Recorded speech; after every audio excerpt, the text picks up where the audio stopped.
Soalnya lagi di tempat yang mulai.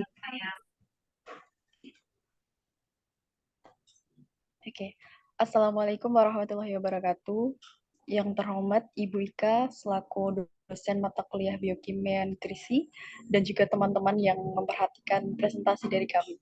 Perkenalkan kami dari kelompok Kimia Diabetes Mellitus. Kami akan mempresentasikan tentang penyakit diabetes mellitus. Kami beranggotakan yang pertama Mbak Sintiana Amalia dengan NIM 057, Siti Maratus Solihah dengan NIM 07, Mirnawati Maswain dengan NIM 037, dan saya sendiri Binti Handewi Pramesti dengan NIM 062.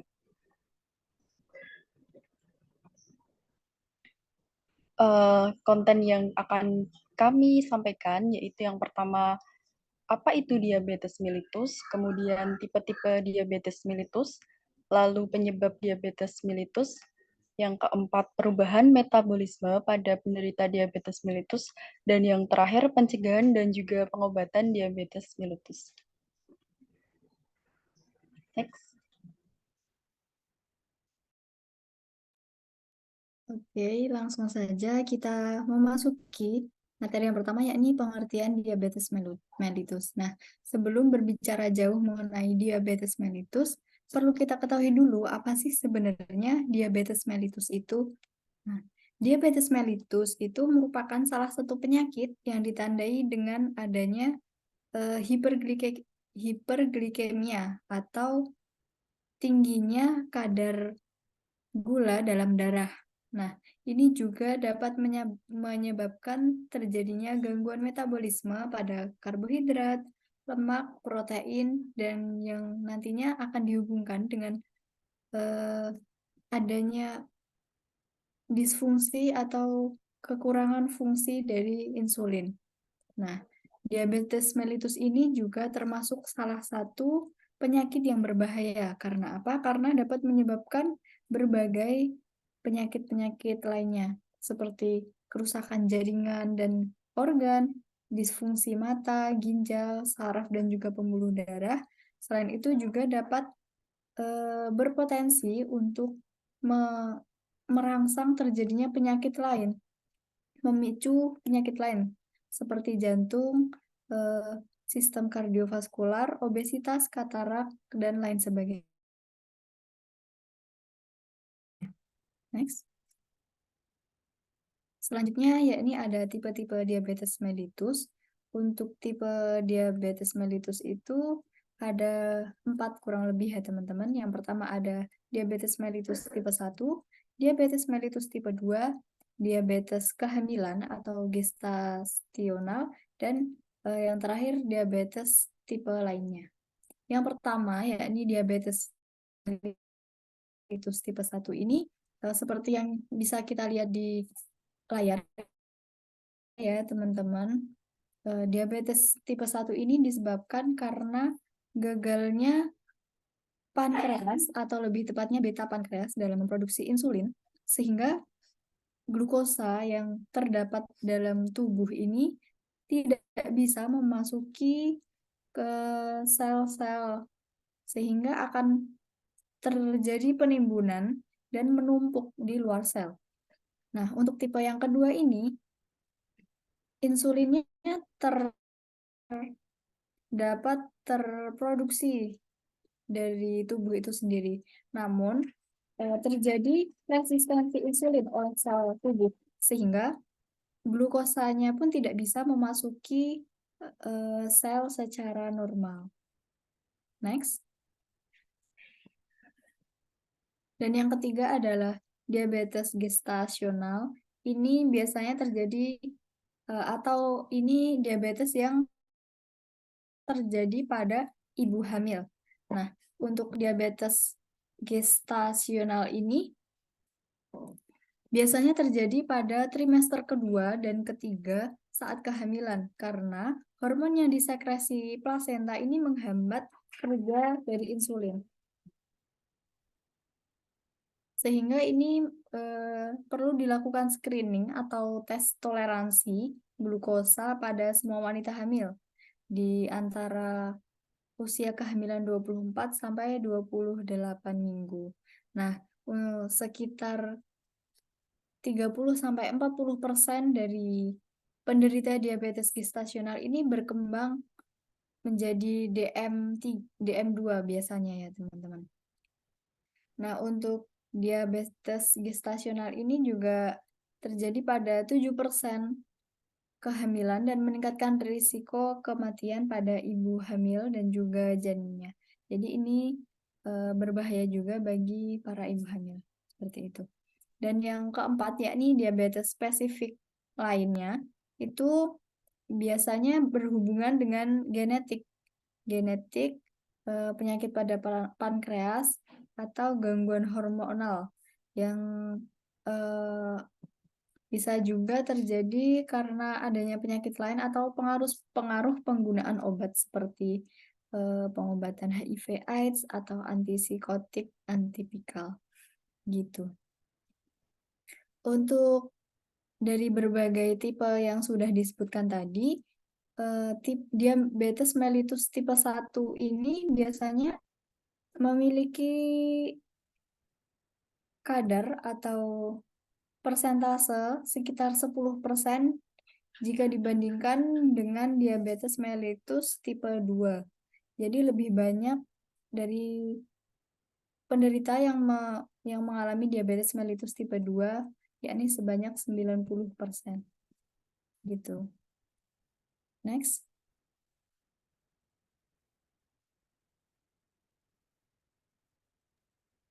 Selanjutnya yaitu ada penyebab diabetes mellitus.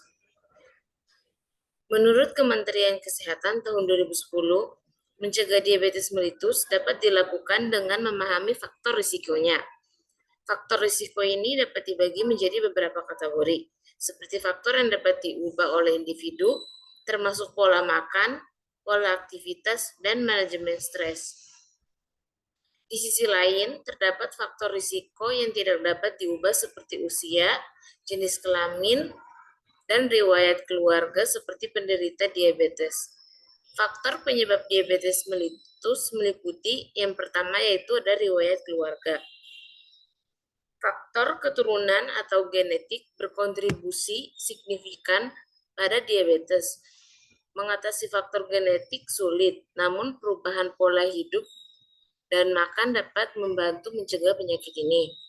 Kemudian yang kedua itu ada faktor obesitas atau kegemukan. Kelebihan berat badan dapat menyebabkan resistensi terhadap insulin, memicu produksi insulin yang berlebihan dan merusak pankreas. Yang ketiga yaitu konsumsi makanan berkolesterol tinggi. Makanan tinggi kolesterol diyakini meningkatkan risiko diabetes sehingga disarankan untuk membatasi konsumsi kolesterol harian. Selanjutnya yaitu ada hipertensi atau darah tinggi. Menjaga tekanan darah di bawah 140/90 mm/Hg dan mengurangi konsumsi makanan asin dapat mengurangi risiko diabetes yang terkait dengan hipertensi. Terus yang selanjutnya itu konsumsi obat-obatan kimia. Penggunaan obat-obatan kimia seperti thiazid, diuretik, dan beta blocker dalam jangka panjang dapat meningkatkan risiko diabetes mellitus dengan merusak pankreas. Berdasarkan penelitian Hasibuan dan kawan-kawan pada tahun 2022, bahwa faktor penyebab diabetes mellitus yang berpengaruh signifikan meliputi ada aktivitas atau olahraga, umur, dan hipertensi dengan signifikan masing-masing itu kurang dari 0,05.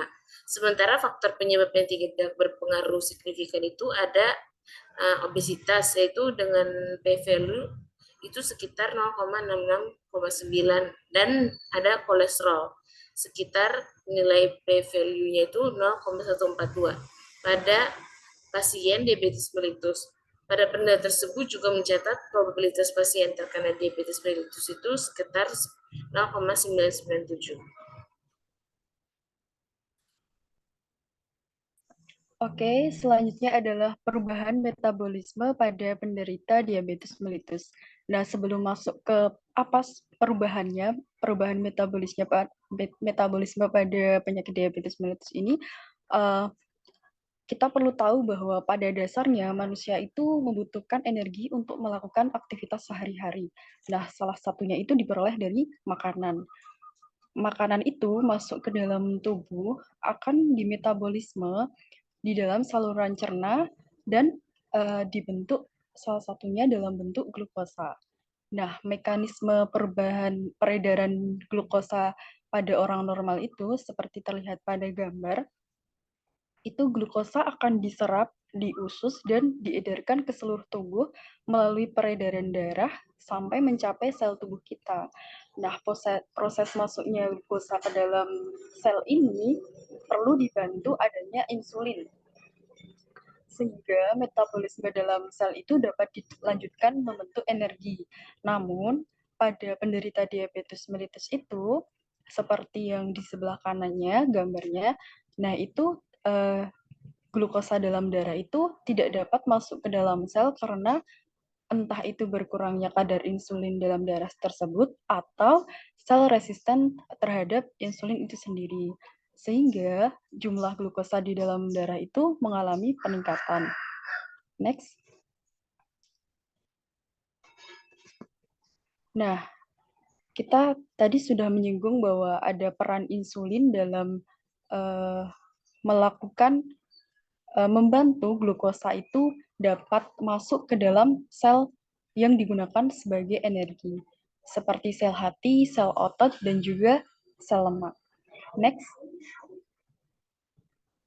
Nah, bicara soal insulin itu sendiri, insulin kan diproduksi dari pankreas ya. Nah, dari situ kita bisa melihat itu adalah organ pankreas.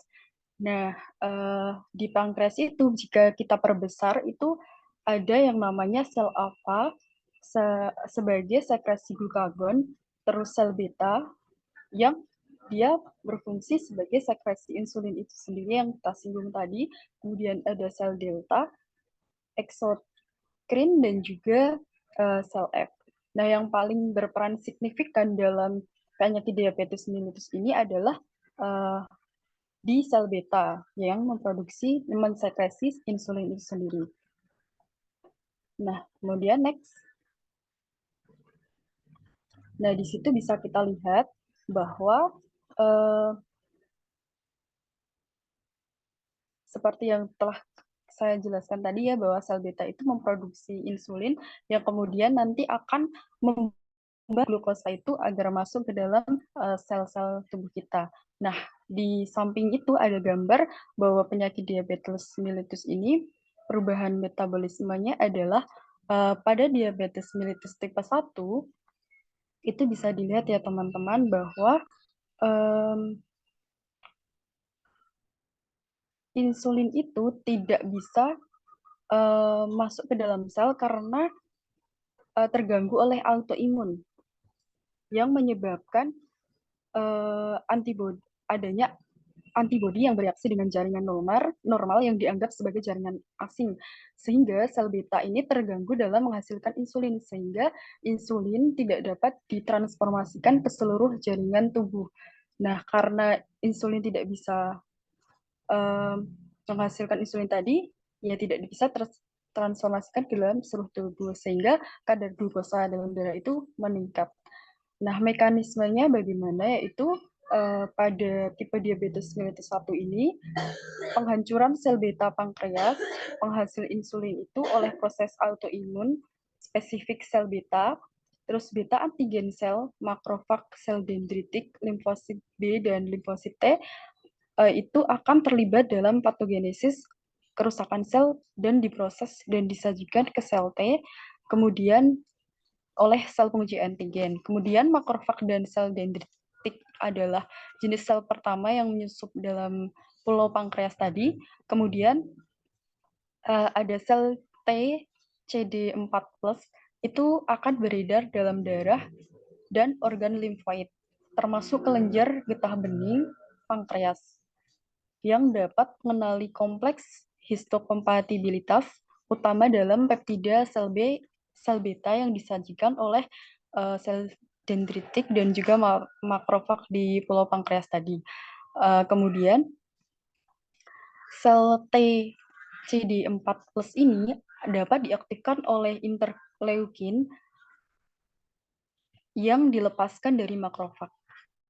Kemudian proses ini berlangsung, lalu sel TCD8 plus akan spesifik sebagai antigen sel beta diaktifkan dan diproduksi oleh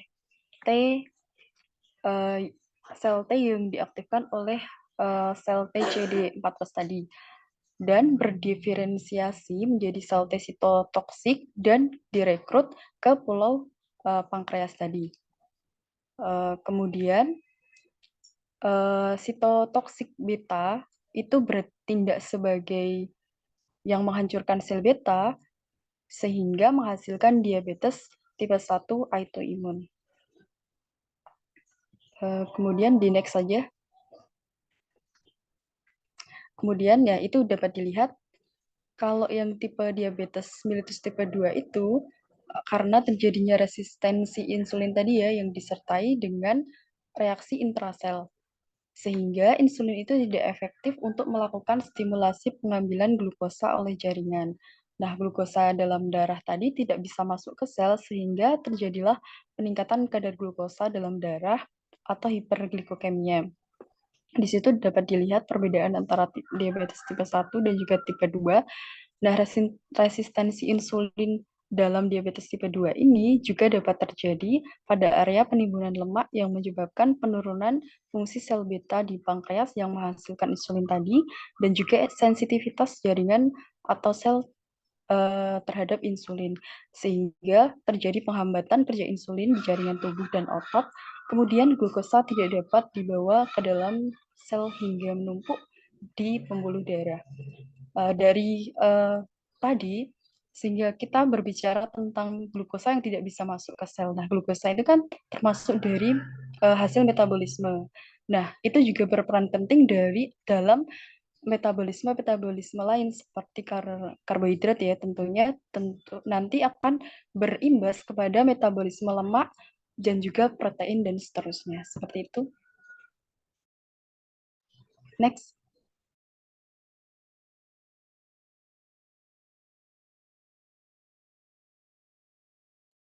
Baik, selanjutnya yaitu pencegahan dan pengobatan penyakit diabetes mellitus. Pencegahan dan pengobatan diabetes merupakan dua aspek yang sangat penting dalam upaya menjaga kesehatan masyarakat untuk mencegah diabetes mellitus. Pencegahan penyakit diabetes mellitus dimulai dari yang pertama adalah berhenti atau tidak merokok. Yang kedua yaitu mengatur pola makan, yaitu dengan perbanyak makanan yang kaya akan serat, kemudian pilih makanan yang rendah lemak, misalnya ikan, daging tanpa lemak, ayam tanpa kulit. Kemudian masak makanan dengan cara direbus atau dipanggang, bukan digoreng. Kemudian batasi atau hindari makanan yang tinggi lemak, misalnya daging berlemak, sop buntut, soto susu, kue kering, keju, dan makanan yang terlalu asin atau yang diberi penyedap rasa atau MSG. Kemudian, rutin melakukan aktivitas fisik. Olahraga setiap hari selama 30 menit, misalnya jalan kaki pagi. Olahraga terbukti membantu menurunkan kadar gula darah. Untuk mencegah hipoglikemia atau kadar glukosa yang terlalu rendah, setelah berolahraga sebaiknya makan 1 hingga 2 jam sebelum olahraga. Kemudian menjaga agar berat badan agar tetap ideal. Apabila kelebihan berat badan atau seseorang yang mengalami obesitas, berusahalah untuk menurunkan berat badan hingga mencapai berat badan yang ideal. Menurunkan berat badan untuk mencapai tingkat yang sehat, berat badan yang berlebihan, dan penumpukan lemak akan membuat insulin tidak dapat bekerja secara efektif. Kemudian, periksa kadar gula darah dan HbA1c secara rutin. Deteksi dini penyakit diabetes mellitus melalui pemeriksaan gula darah dapat dilakukan melalui Posbindu PTM atau pemeriksaan mandiri di fasilitas kesehatan seperti puskesmas, klinik, atau rumah sakit. Pengujian tersebut dilakukan minimal setahun sekali untuk mendeteksi diabetes sejak dini. Next.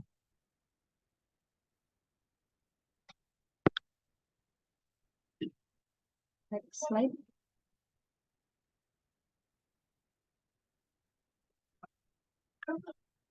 Next slide.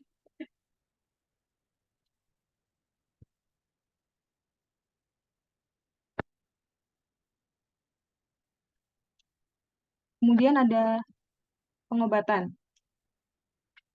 Pengobatan penyakit diabetes mellitus. Selain pencegahan yang sudah dijelaskan tadi, pengobatan penyakit diabetes mellitus juga sangat penting untuk dilakukan untuk menunjang proses penyembuhan dan harapan untuk pulih dari penyakit diabetes mellitus tersebut. Pengobatan diabetes dapat mencakup berbagai metode, tergantung pada jenis diabetes dan status kesehatan individu. Terdapat beberapa perawatan yang umum digunakan, meliputi yang pertama yaitu terapi insulin. Suntikan insulin diperlukan karena tubuh penderita diabetes tidak dapat memproduksi insulin dalam jumlah yang cukup atau tidak dapat menggunakan insulin dengan baik. Yang kedua yaitu dengan obat antidiabetes. Obat antidiabetik digunakan untuk membantu mengontrol kadar gula darah pada penderita diabetes mellitus. Terdapat beberapa obat diabetes yang umum digunakan, yaitu ada metformin. Obat ini bekerja dengan cara mengurangi produksi glukosa hati dan meningkatkan sensitivitas tubuh terhadap insulin. Obat ini digunakan untuk penderita diabetes mellitus tipe 2. Kemudian ada sulfonylurea. Obat ini digunakan untuk merangsang pankreas untuk memproduksi lebih banyak lagi insulin. Kemudian ada meglitinde.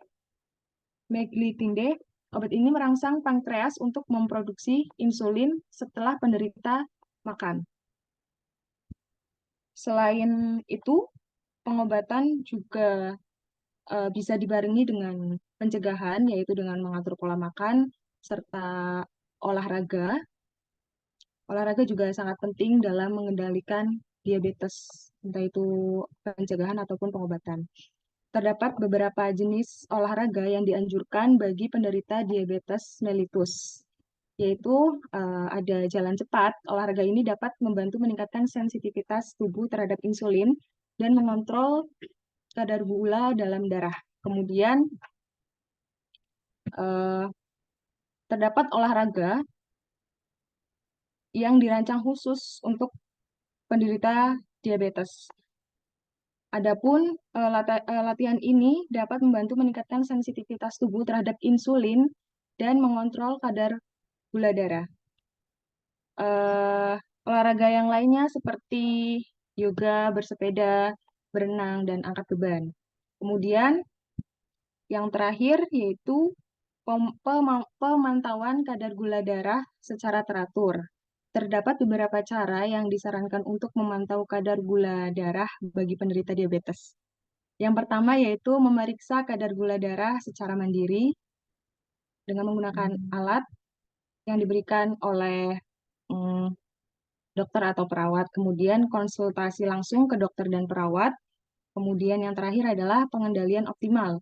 Pengendalian optimal melibatkan keseimbangan kadar gula darah agar tidak terlalu tinggi dan tidak terlalu rendah. Penderita diabetes harus menjaga kadar gula darah dalam kisaran yang telah dianjurkan untuk mencegah adanya komplikasi lainnya.